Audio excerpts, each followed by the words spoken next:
30? Okay. My name is Amos, and I'm an addict. Oh, wow. Thank you, Ronald, for asking me to come out and share. When I saw the message, I was like, hell no. No, not like that, hell no. But yesterday, I said to myself, I need to go over to the Wednesday night meeting. I need to be, not just go to I need to be in a meeting. I got a bunch of shit going on right now. And I wanted to be here. And the message was there, and it's like, fuck. You know, it's very rare that I get to be where I'm supposed to be. I just don't follow directions. So, you know, I just said, okay, we can't fight this one. You know, and this is where I ended up at. Like I said, my name is Amos, and I'm an addict. I didn't start out as an addict. I really wanted to be just an alcoholic. It's serious. I knew I was going to drink. I knew how I was going to drink. I knew what I was going to drink out of. I fantasized drinking. I love the bar.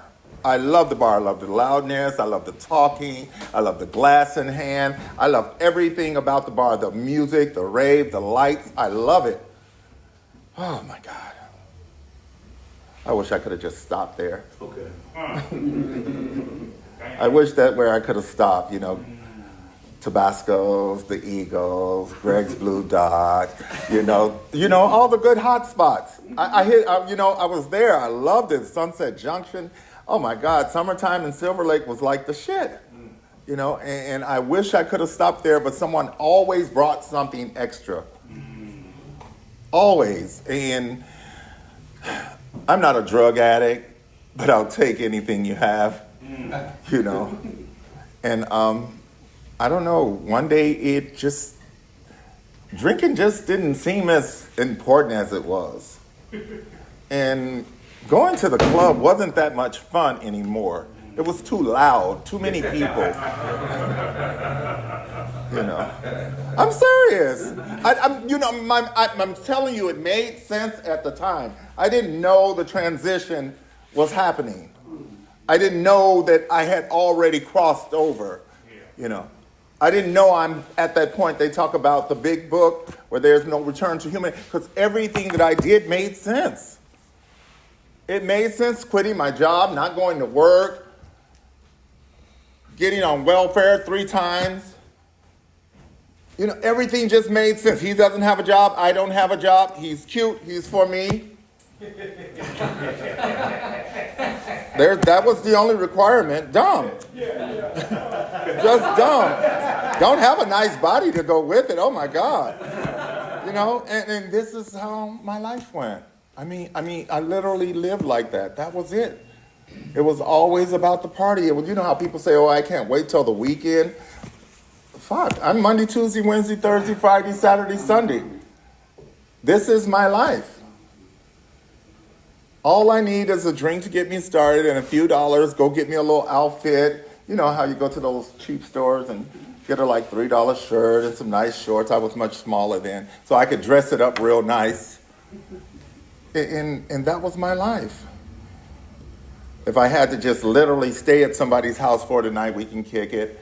It was like rent. I don't know. I can't even make it make sense no more. I couldn't. It was a one step under prostitution, if there is such a thing. I guess you can just call it dumb. That's the only thing it could have been. I was doing it for a place to stay for the night. You know, this is what has come, because the party. I get put out of parties, mind you.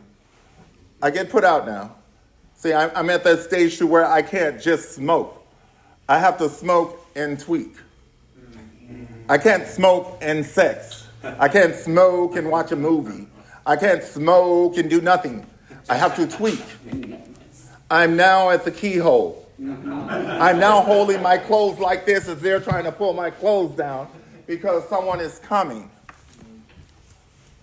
And I do this over and over and over and over again. When I think about how Bill talks about it in the book, about how he who thought so well of himself, how smart I believe myself to be, and yet looking at all those decisions that I made, you have to be the dumbest person in the world, you know. I'm serious.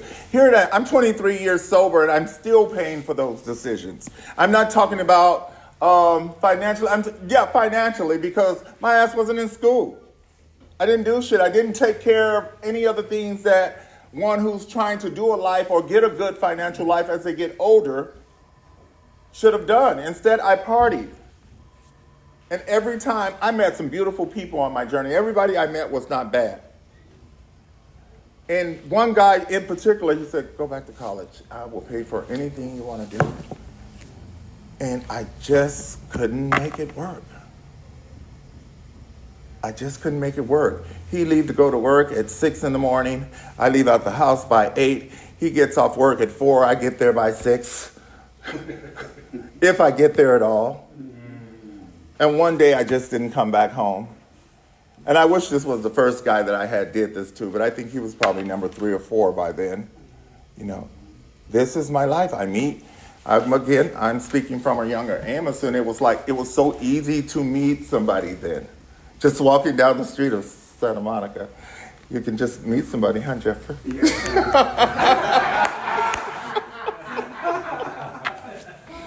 And if we meet and you're okay and you got a nice place, I can stay for a little while. And that's my survival kit. You got a place, you got a job, you got a car, we're good. I'll make the rest work in between there. But of course, when I leave, I'm leaving with your shit. Because I'm just a thief. It's really nothing to do with the drugs. I'm just a thief. And as the inventory shows, it wasn't always the drug. I'm just a liar. Had nothing to do with the drugs. From 1980-something to like 1995, I was in and out of treatment centers, I'll go to treatment center for 30 days, get out, smoke. Go to treatment center for 90 days, get out, smoke. Go to treatment center for 6 months, get out and smoke. Go to a treatment center. It was just treatment center. Rena B, Royal Palms, Harbor Light, JCC. The book talks about an abnormal life becoming normal, even when I'm not getting high. I want all the elements that the get high give other than the get high. I still don't want to be responsible. I still can't tell the truth. I'm still a thief. And then I smoke again. Then I'm in that despair mode. I want to die now. Now I want to die after the high begins to wear off. And the reality of where my life is, or the reality of the situation of my life, I don't want to live anymore. I don't want to live anymore for a number of reasons, because I'm tired of living like this, truthfully. I'm tired of facing these people again. I'm tired of disappointing my mother. Most of all, I'm tired of having to sleep with motherfuckers I don't want to be bothered with.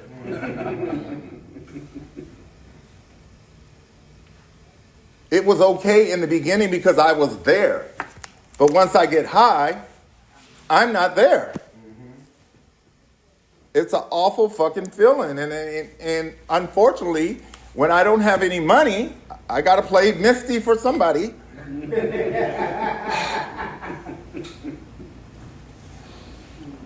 and this is my fucking life. My fucking life, for real. I remember sitting on the floor looking at the TV when I was a kid. I was going to go to the Air Force. I don't know what the fuck happened to that. I don't even know why Air Force came up. But I was going to go to the Air Force. I was going to do this. I was going to do that. And I didn't do shit. I didn't even finish the high school. It was like my mom moved to California in 1985. I got here. I ran across some people that were like myself. Young flaming queens. And it was on.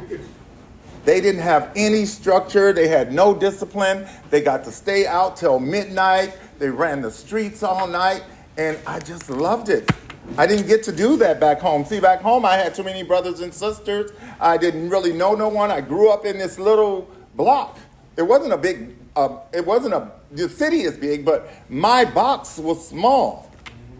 So all those finger snappings and girl this and girl that, and I didn't really get to do that. So when I got that feel and I hit that joint and had that drink and spin around a couple of times, to some good techno music, it was like, ooh, this is it. Club life is the fucking place to be. Oh, give me the poppers. No, I'm serious. I stayed at the party. That's all I looked for. And then the party was ending. People were moving on. People were going to prison. People were dying. And I'm still trying to hold on. I want 1985 back so bad. I'm still trying to hold on, and it's not coming back, not like that. Like I say, at 23 years sober right now, I can honestly tell you that I have lived a life beyond my wildest dreams. Nothing could have prepared me for the life that I've been privileged to have lived in the last 23 years. I couldn't have picked this life for myself. I asked God for in that last treatment center. I said, God, if you just give me a GR check and a room on Skid Row, I will never ask you for anything else again. But I must stay sober. That was part of the plea deal. I must stay sober. I know factually, if I'm not sober, I will never have anything. That part I absolutely knew. I comprehend when they talk about that first step of having no power, so I knew I couldn't do it, but that deal I made with God, I needed it bad. Because this time I'm almost certain the suicide is going to be real. As much as I would love to have partied again, I was tired. I was defeated. Bill talks about it in the book, quicksand stretched out all around me. I had been overwhelmed. I had met my match. Alcohol was my master. The pipe and I, it won. There is nothing, no matter how smart I think I was, the pipe has won. I lack the ability to maintain housing, even with the finances to have housing. Basically, I won't pay my rent. I had to get in touch with the reality of each time that I went to a treatment center. I didn't go to the treatment center to get help. I went to the treatment center because I was homeless. So what they were offering, I really wasn't looking for. But the last treatment center I was scared. I was really scared. I was scared. I was turning 30 years old. And I had nothing. Do you understand not being welcome anywhere? Not even at your family's home? My mother said you can come by and eat, and that was my last trick. You can come by and eat. It wasn't you can, baby, come and stay, get you some rest, freshen up, we'll try it again. No. You can't stay was said in English. And you can come get something to eat. But that's it. I'm like, damn, that hustle gone. Yeah, mom was a hustle. And I hung up the phone. And I remember, I love the way the big book describes stuff. Sometimes it gets you then, and then it may get you later working with somebody else. And I remember I'm watching the TV, and there's the Million Man March going on, the first one that they did in 95. And I remember watching Farrakhan or whoever was on the television at that time, and I remember starting to cry. And I remember thinking about my dad, and I was thinking that had my dad been alive, I would not have turned out like this. I'm not talking about gay. I mean, overall, my life probably would have been a much more structured life and a lot more education. And I shedded a few tears, you know. And I love the way the big book of Alcoholics Anonymous says, in light of what always happens when Amos hits Pookie, does his father not being his life make sense 25 years later for what I have to take myself through? No. That is not, I can't even use that excuse anymore. Not with what happens to me. Do you understand what happens to me? Do you understand how advantage I get taken of? Do you understand how much advantage I have to take care of other people? It's a horrible way to live, and I just didn't want it, and I didn't know no other way. I didn't know no other way. It was nothing left for me to do. Remember the last treatment center I was in, there was a gentleman up there, and he was working with the Big Book of Alcoholics Anonymous. He was having a Big Book study. And I asked him if I can get inside of his Big Book study, and he allowed me inside. And all I do remember from that Big Book study, I remember everything that he taught, but the words that he said before we even opened the book. He said, once you learn the truth, there will never be anything outside of you that would ever be able to affect you again. I just heard, I won't smoke anymore. That's what I heard. That is what I heard, and that is indeed what had happened. As a result of sitting inside of that step study, book study, we did the first 3 steps in a weekend, 1, 2, and 3, and I got a chance to see what I suffer from. I didn't know what I suffer from. I don't know what a fucking addict is. I was cute. I was always dressed. I was slim. I looked good. Fuck, what? Ain't the world about a look? Quit acting like y'all don't know. Please, say that shit. This gonna be together. I don't give a fuck what's going on. And that's all I cared about. That was it. I didn't know that was helping me die. There's a thing about saving face and saving ass, so I had to sit and save my ass. The truth is that I'm an addict. No, I don't panhandle in front of the stores. No, I don't have snot running down my nose with a glass in hand, and nor do I have to be an addict. I got a chance to see what they talk about the addict being in the Big Book of Alcoholics Anonymous, and it describes me, the person who has lost the ability to or have lost control over anything that he consumes.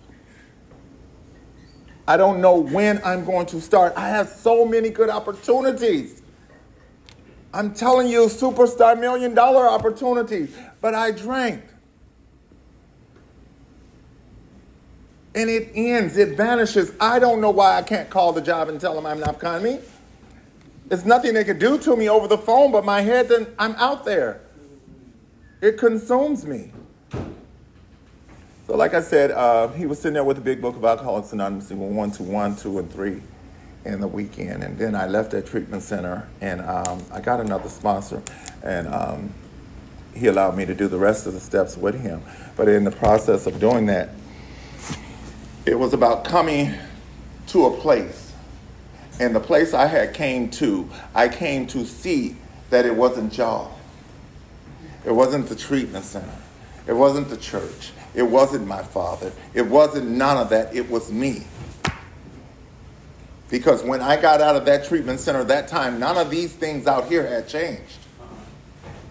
Nothing out here had changed. They were still selling dope on MacArthur Park. The sober living manager was still a bitch. My sister was still a bitch. I had to work. I had to go to meetings. Nothing about you guys changed. Something had happened on the inside. I didn't know it had happened. My belief system had changed. I came to believe that I am like these people inside of this book that they're talking about. And if I'm like these people in this book, I must do what these people in this book do. And what did those people do? They did what they call an altruistic movement, which is in the steps. They probably talk more about that in the traditions, but the altruistic movement, that unselfish concern for others. They believe in themselves and still in others. That pull chronic alcoholics like me back from the gates of insanity or death. Nothing assures immunity from alcohol than one alcoholic working with another. I love that. I stay of service. That's how I get to live. I know this. I don't care what's going on. Somehow God always gets me back to service. I ended up with some problems for the last month with the new property owners of where I'm at, and we just been at it. I'm like, I sent them, if you guys want to buy my lease out, that's fine, but I'm not going anywhere for the next 5 years. But in the process of all this been going on, people have been, Amos, can you speak over here? Amos, can you do this? Amos, we have a treasure commitment open. Amos, just little sparks of light. Little sparks of light and life, just comes in. And then to come here see you guys. Some of you know I know, some of them I don't, but just to see you guys still here. And so I helped start this meeting. And I was like, wow, okay. It was almost 4 years later, 4 years later. Yeah, by the grace of God, By the grace of God. And that's all I know. What ended up happening for me is somewhere in 2000, 2001, I fell in love. He was so cute. He had a nice body, hung a little, some money. It was it. It was it. This is it. Wow, this is it. I need a meeting for, huh? You have to listen when people are talking. And what he said was, we were cool. Oh, he loves me.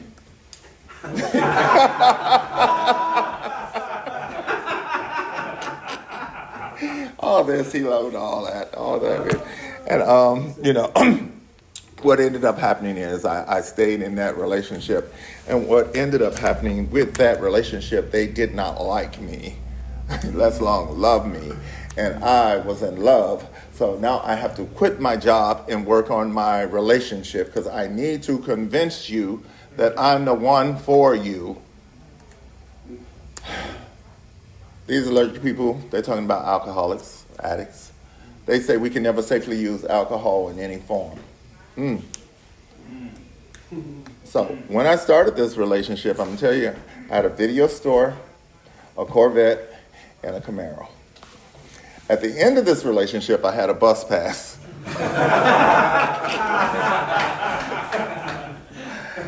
Madly stupid. I told you I'm some right up under prostitution. I don't know exactly what it is, but I'm somewhere under there.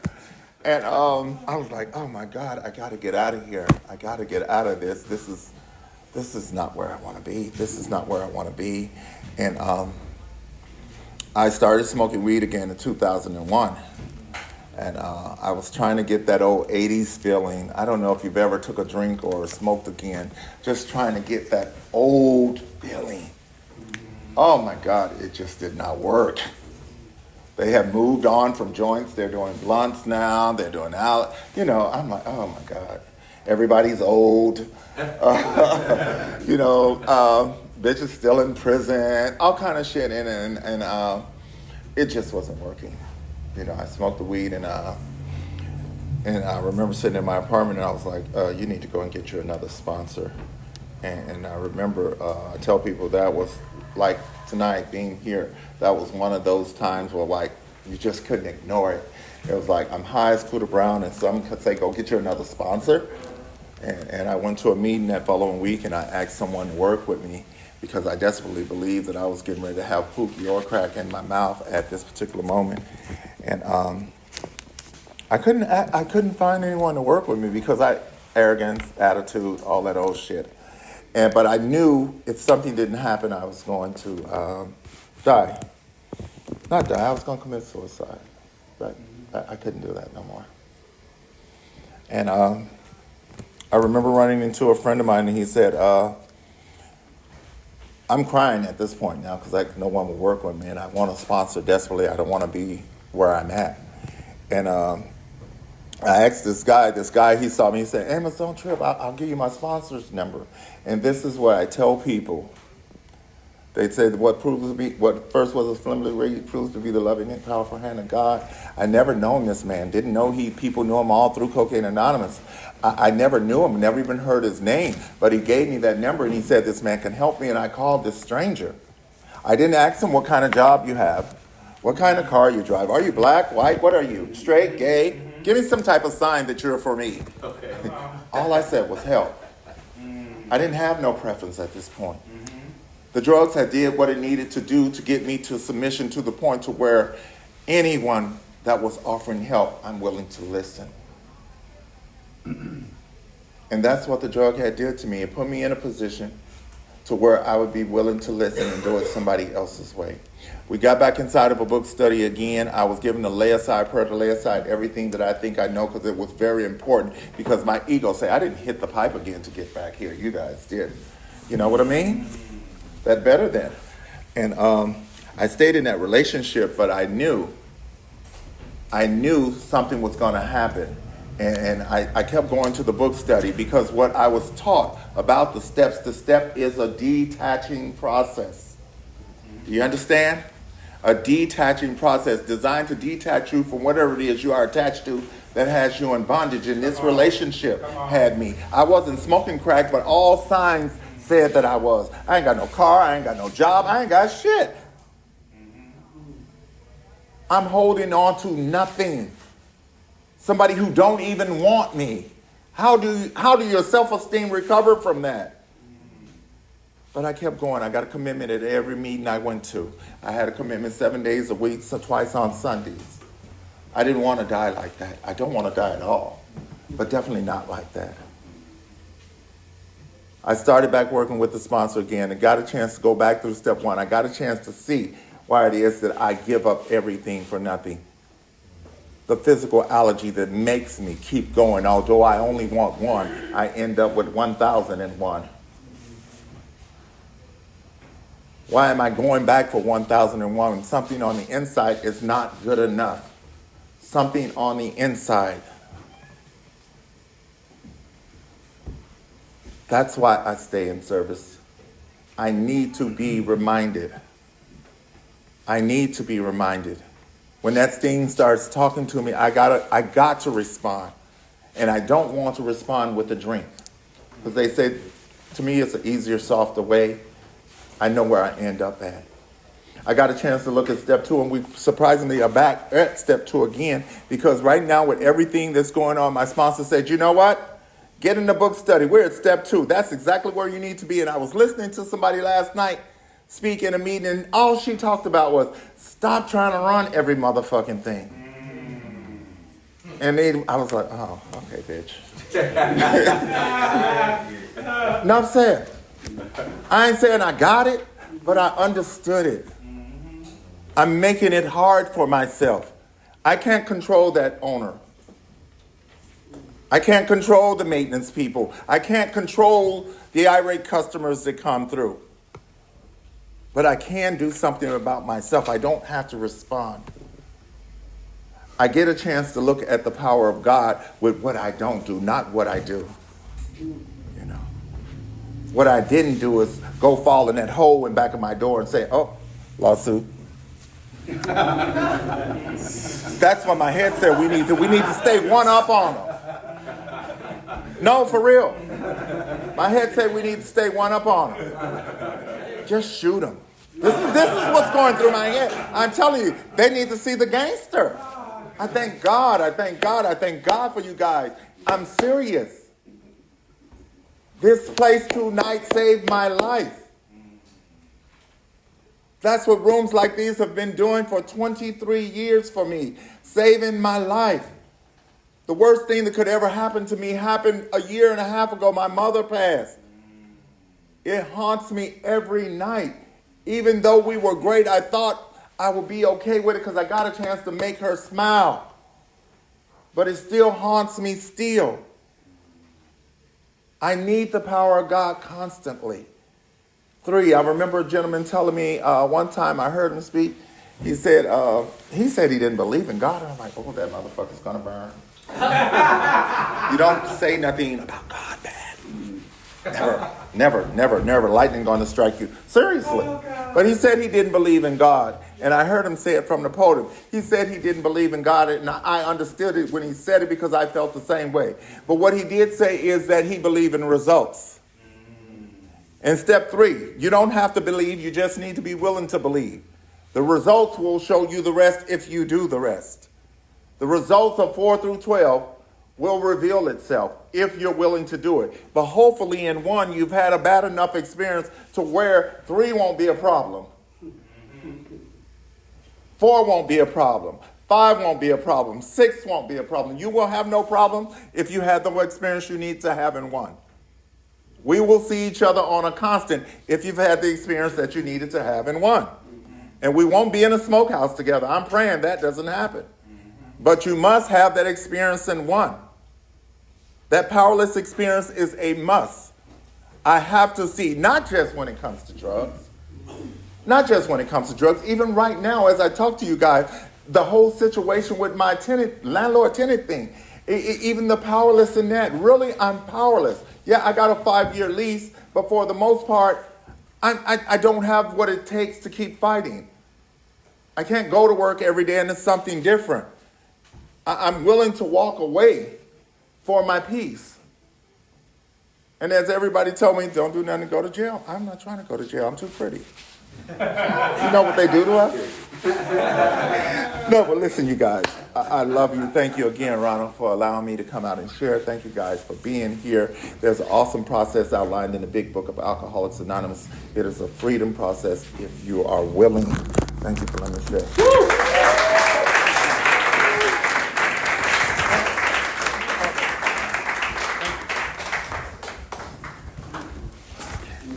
How you ladies doing? You're welcome, baby. How you doing?